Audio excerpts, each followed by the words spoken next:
Welcome to the channel.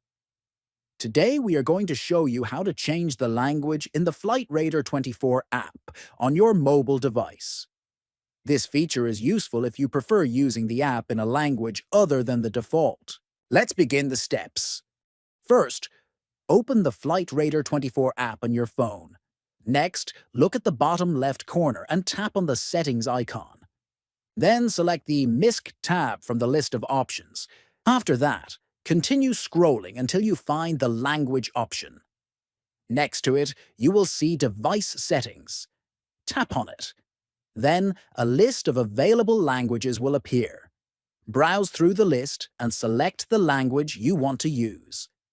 Then click on Restart. You will now notice that all menus and options are displayed in the language you selected. If you found this video helpful, please subscribe to the channel, give this video a like, and share it with your friends.